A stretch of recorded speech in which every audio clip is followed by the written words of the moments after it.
আজকাল বেশি কথা বলে সময় নষ্ট করব না, চলো না আমরা বাসর ঘরের কার্যক্রম শুরু করি। চলো। এই কি হলো? বললাম না আমার অসুস্থতা লাগতেছে। আচ্ছা বুঝতে পেরেছি, আসলে সারাদিন হয়তো বা তুমি কিছু খাওনি, তো তাই হয়তো বা অ্যাসিডিটি প্রবলেম হচ্ছে। যাক, পোলাটারে বিয়ে করাইলাম, আমি নিশ্চিন্ত, আমার তো খুব ভালো লাগতেছে। চলো আমরা শুয়ে পড়ি। চলো। আরে কি হলো? নেহা, নেহা, ও তো মনে হয় অজ্ঞান হয়ে গেছে। কি ব্যাপার, বাসর রাতে আমার বউ অজ্ঞান হয়ে গেল, কি করবো এখন? হ্যাঁ, বাবা মাকে ডাকে। বাবা, মা। বোমা, বোমা, কোনো সারা শব্দ নেই। দেখছো তোমার বলে বাসর ঘরে ঢুকতে না ঢুকতে বউকে অজ্ঞান করে ফেলছে। বোমা, নতুন বউ, অল্প বয়সী মাইয়া, ওর বাসা করে কেন বানালি চাস? অজ্ঞান হয়ে গেছে, আমি ওর ধরিও না শুইও নাই আব্বা। না না, তুমি ধরো না, ছৌ না, এমনি মেয়েটা ওখানে গেছে গা। আমার বউয়ের কি হয়েছে একটু কন না। চুপ থাকেন মিয়া, বাসর ঘরে এসে আপনার হুঁশ থাকে না? দেখতে দেন আগে। দেখি হা করো তো।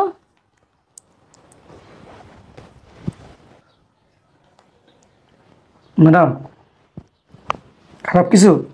আপনাদের জন্য একটা সুখবর আছে। কি সুখবর? উনি তো প্রেগনেন্ট। কি বলতেছেন আপনি? হ্যাঁ। এই ডাক্তার, আপনি এসব কি করতেছেন? আপনার মাথা কি নষ্ট হয়ে গেছে নাকি?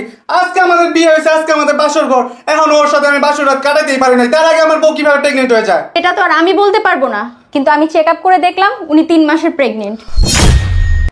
ও নষ্ট মেয়ে কোথাকার! লাগতেছে।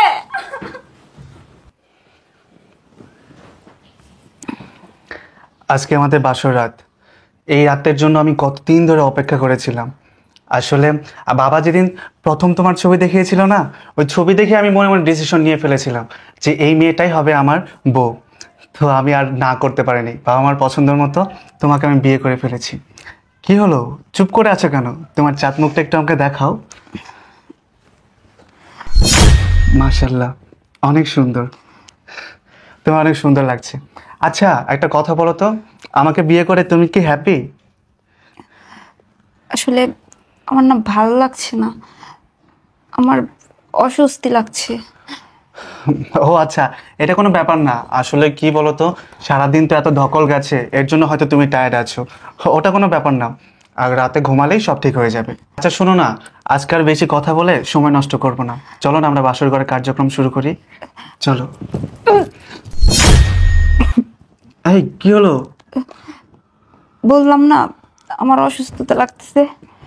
আচ্ছা বুঝতে পেরেছি, আসলে সারাদিন হয়তো বা তুমি কিছু খাওনি, তো তাই হয়তো বা অ্যাসিডিটি প্রবলেম হচ্ছে। এসব কথা বাদ দাও, চলো আমরা শুয়ে পড়ি। চলো। আরে কি হলো? নেহা, নেহা, ও তো মনে হয় অজ্ঞান হয়ে গেছে। কি ব্যাপার, বাসর রাতে আমার বউ অজ্ঞান হয়ে গেল, কি করবো এখন? হ্যাঁ, বাবা মাকে ডাকে। বাবা, মা। যাক, পোলাটারে বিয়ে করাইলাম, আমি নিশ্চিন্ত, আমার তো খুব ভালো লাগতেছে। মায়েরাও ভালো, বংশও ভালো, ভদ্র আছে মায়েরা, খুবই লক্ষ্মী একটা মাইয়া। এদিকে আসো তো, আমার রুমে আসো, দেখে যাও নেহা অজ্ঞান হয়ে গেছে। মনে হচ্ছে যে ডাকতেছে। নেহা, নেহা, বাবা। তোমার পোলার কামটা দেখছো? বাসর ঘরে ঢুকেই বউকে অজ্ঞান করে ফেলছে। এখন চলো। পোলার কাম কাজ। নেহা, এই নেহা, আল্লাহ আমি এখন কি করি? বাসর ঘরে আমার বউটা অজ্ঞান হয়ে গেল। নেহা, এই নেহা, কি হয়েছে? আব্বা দেখো না, নেহা অজ্ঞান হয়ে গেছে। বোমা, বোমা, কোনো সারা শব্দ নেই। দেখছো তোমার বলে বাসর ঘরে ঢুকতে না ঢুকতে বউকে অজ্ঞান করে ফেলছে।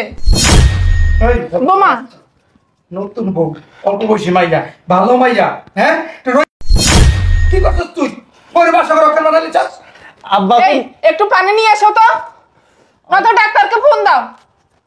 আরে আব্বা তোমরা এসব কি কইতেছো কত? আমি বাসর ঘরে এসে ওর সাথে দুই একটা কথা বলা মাত্র বলতেছে ওর নাকি অস্বস্তি ফিল হইতেছে, ও নাকি অসুস্থ।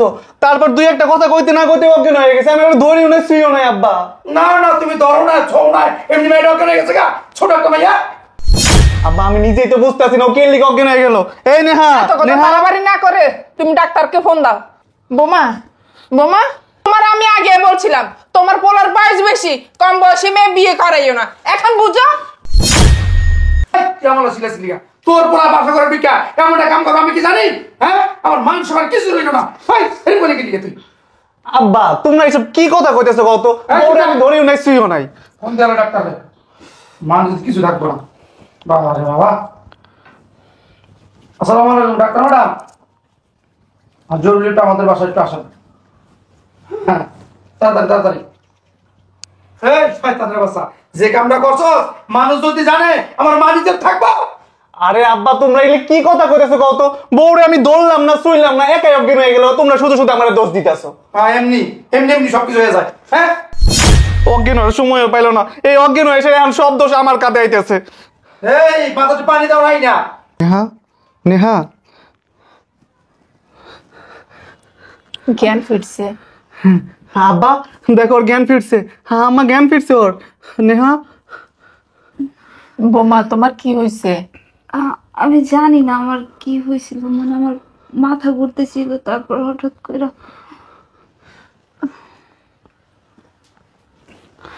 আসসালামু আলাইকুম। ওয়ালাইকুম আসসালাম। রোগী কে? এ আমার ছেলের বউ। কি হয়েছিল? আজকে বিয়ে হয়েছে, বাসা করে অজ্ঞান হয়ে গেছে। দেখি আপনি একটু সরেন তো। বাসর ঘরে বড় অজ্ঞান করে ফেলাইছেন মিয়া, দেখি সরেন এখান থেকে।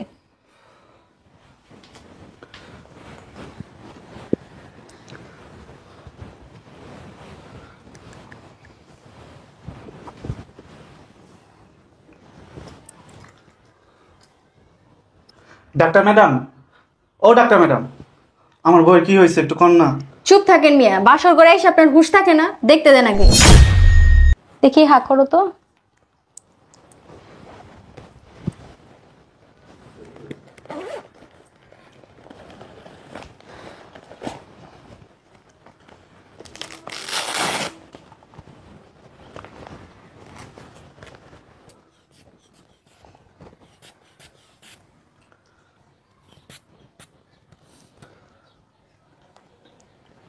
ম্যাডাম খারাপ কিছু? প্রেশারটা একটু লো আছে। আপনাদের জন্য একটা সুখবর আছে। কি সুখবর? উনি তো প্রেগনেন্ট। কি বলতেছেন আপনি? হ্যাঁ। এই ডাক্তার, আপনি এসব কি কইতেছেন? আপনার মাথা কি নষ্ট হয়ে গেছে নাকি? আজকে আমাদের বিয়ে হয়েছে, আজকে আমাদের বাসর ঘর, এখন ওর সাথে আমি বাসর রাত কাটাতেই পারি নাই, তার আগে আমার বউ কিভাবে প্রেগনেন্ট হয়ে যায়? শোনেন, সেটা তো আর আমি বলতে পারবো না, কিন্তু আমি চেক আপ করে দেখলাম উনি 3 মাসের প্রেগনেন্ট। শোনেন, এই সময় ওনার একটু খেয়াল রাখেন আর যত্ন নিয়েন। আসি। ওর নষ্ট মেয়ে কোথাকার! লাগতেছে। নষ্ট মেয়ে কোথাকার! এখানে তুই দাঁড়া। আব্বা তুমি না কইছিলা মেয়ের পরিবার ভালো, মেয়ে ভালো, উল্টা আমারে দোষ দিলা। আমি বলে বাসর করে আমার বউ অজ্ঞান করে ফেলাইছি, আমার বউরে দৌড়লাম না শুইলাম না, আমার বউ কিভাবে প্রেগনেন্ট হলো তুমি হান কও। আরে বাবা রে, ওর বাপ ভালো, ফ্যামিলি ভালো, হেলে আমি কইছি ভালো। এর নাম কি জানি? জন্মায় প্রেগনেন্ট। এই শয়তানের বাচ্চা, সত্যি করে কয় এ বাচ্চা কার? কোত্থেকে এ বাচ্চা নিয়ে আসছত? এই মাইয়া, ঠিক করে সত্যি কথা কও, এই বাচ্চা কার? কথা বলো না কেন? সত্যি করে কও। আর আমি তো তোমার বাপের ফোন দিয়ে খবর লইতাছি। হ্যাঁ, প্রেগনেন্ট মাইয়া আমার পোলার কান্দে ঝুলাই দিছে। বাবার বাবা, বাপে 5 ওয়াক্ত নামাজ পড়ে আর মেয়ে বিয়ের আগে প্রেগনেন্ট হয়ে গেছে। আব্বা কি মায়া বিয়া করাইছো? বিয়ার আগেই প্রেগনেন্ট। আমি এই মুখটা সমাজে কেমনে দেখাম? আমার বন্ধু বান্ধবরা তো আমার চেতে দিয়ে থাকবো সবসময়। তুইও তো পাগল হয়ে গেছিস। আব্বা আমি এই মেয়ে বিয়ে করবো, আব্বা আমি এই মেয়ে বিয়ে করবো। বাবারে, ওর বাপ তো ভালো, তার জন্য কইছি মায়াটাও ভালো। আর আমি কি জানি যে মায়া বিয়ের আগে এর মাকাম কাম করে। এই মাইয়া, সত্যি করে কও, তোমার পেটে বাচ্চা কার? সত্যি করে বলো। দেখেন, আসলে আপনার ছেলেকে বিয়ে করার আগে আমি একটা ছেলেকে অনেক ভালোবাসতাম। তার সাথে আমার অনেক দিনের সম্পর্ক এবং তার সাথে আমার বিয়ের কথাও ছিল, কিন্তু আমার বাবা রাজি হয় নাই। আর আপনার ছেলের সাথে আমার বাবা আমারে জোর করে বিয়ে দিছে। আর আমি এর মধ্যে কখন যে প্রেগনেন্ট হয়ে গেছি আমি নিজেও জানি না। তুমি কেমন মেয়েকে আমার পোলারে বিয়ে করে আনছো, যে মেয়ে কিনা বিয়ের আগে অন্য ছেলের সাথে প্রেম করে বিয়ের আগে প্রেগনেন্ট হয়ে গেছে? দাঁড়াও, চিল্লয় না। আর বাটপার বাপের আমি ফোন দিতাছি। হ্যাঁ ফোন দাও। কত বড় বাটপারি আমার লগে। হ্যাঁ হ্যাঁ, আসসালামু আলাইকুম বিয়া সাহেব। হই মিয়া, সালামের গোষ্ঠী কিলাই কি এর সালাম জানাম না আমারে কি হয়েছে বিয়ে সব আমি করতেছেন হ্যাঁ আপনি ওই মুখ দিয়ে বিয়ে করবেন না আমারে কি এর ভাই হ্যাঁ আমি কোনো বাটপারের বিয়ে না কোনো শয়তানের বিয়ে না আমি বিয়ে কি হয়েছে বিয়ে আমার বিয়ে মারাম না এই বিয়ে আমরা নামাজ পড়েন 5 ওয়াক্ত নামাজ পড়েন নামাজ পড়তে পড়তে কপালে দাগ পরে ফেলাইছেন আমার অপরাধটা ঘেড়ে তো কইবে নাকি অপরাধী আপনার আপনি দুধে দেওয়া তুলসী পাতা আপনি হ্যাঁ যাই না না কেমনে বাটপারি করলেন আপনার মায়া প্রেগনেন্ট এইটা যাই না আমার পোলার কান্দে কিলিকে ঝুলাই দিলেন আস্তাগফিরুল্লাহ বিয়ে এগুলো কি করেন আপনি ও বাবা আস্তাগফিরুল্লাহ আপনি জানেন না আমি রাতে কোনো কথা বলেন বিয়ে মেয়ের বিয়ে হয়েছে আজকে আর এখন রাইতে বেলা আপনি ফোন দিয়া কইতাছেন আমার মেয়ে প্রেগনেন্ট ফাইজলামি করেন মিয়া আমি ফাইজলামি করি মিয়া আপনি ফাইজলামি করেন এই লাঠি ধরো আপনি মিয়া ফাইজলামি করেন বুঝছেন আপনি মিয়া বাটপার সিটারে মিয়া আপনি একটা মিয়া পোলাপান জন্ম দিয়া মানুষ করতে হয় বিয়ার আগে আপনার মাইয়া কোন চিপা চাপাই গেছে কোন আকাম কাম করছে আপনি খেয়াল রাখছেন মিয়া আপনি মিয়া বাটপার আপনি আমার ভাই তখন আয়েন আপনি মিয়া আপনি লয়ে যান হাজিল মিয়া মিজাজটা খারাপ করে দিছে দাও লাঠি দাও আউক তোমার বাপে মোবাইলে তো পুরো বাস দিতে পারলাম না আমার ভাই তাইলে পুরো এক কেলা বাস দিয়ে দেবো তোমার বাপেরে কিল্লি আমাকে বাটপারিটা করলো দেখেন আপনি আমার মা বাবাকে কিছু বলতে পারেন না, কারণ এইগুলোর মধ্যে আমার মা বাবার কোনো দোষ নাই। আমি কার সাথে সম্পর্ক করছি কি করছি না করছি এগুলো তোমার মা বাবা জানে না। ও তোমার বাপ মার দোষ নাই, তোমার বাপ মা তোমারে সুশিক্ষা দিতে পারে নাই, দিলে আকাম কাম করতে পারত না তুমি। আমি তো ভাবছিলাম আমার পোলা বাসার ঘরে গিয়ে কি না কি করে ফেলছে, ওই কারণে অজ্ঞান হয়ে গেছে, অথচ আমার ছেলে সামনে যায় নাই, তার আগে প্রেগনেন্ট হয়ে গেছে। হইছে তোমার মুখটা এবার বন্ধ করো, চিল্লাচিল্লি করে তুমি আর লোকের জন্য জানাইও না। ওর বাপ আইতাছে, আইলে মেয়ে লই যাবো গা। কামটা হইলো কি আব্বা, বিয়া করে বউয়ের কাছে যাইতেই পারলাম না, তো হয়ে গেল অজ্ঞান। ডাক্তার আয়া কয় বউ নাকি প্রেগনেন্ট, এখন আমার কি হইব আব্বা? তুই কান্দিস না, বিয়ে লাগলে করামু, কিন্তু ওর বাপ আইলে এবার খবর আছে, তোর বিয়া করে দেখিয়া আমার লাখ লাখ টাকা নষ্ট হয়েছে, এই টাকা ওর বাপে আমি লমু। আপনি কইলেই হইলো আপনাকে লাখ লাখ টাকা নষ্ট হয়েছে কেন? আমাকে কি 1 টাকাও নষ্ট হয় নাই? আপনারা যে 400 জন মানুষ গেছিলেন, যাই যে খেয়ে আইছেন, এই টাকাগুলো কি নষ্ট হয় নাই? ওই যার বড় গলা কথা কয় না, ওনার মন চাইতেছে কি জানো, গলার ভিতরে আঙ্গুল ঢুকাইয়া ওই খাওয়ান সব ফালাইয়া দেয়।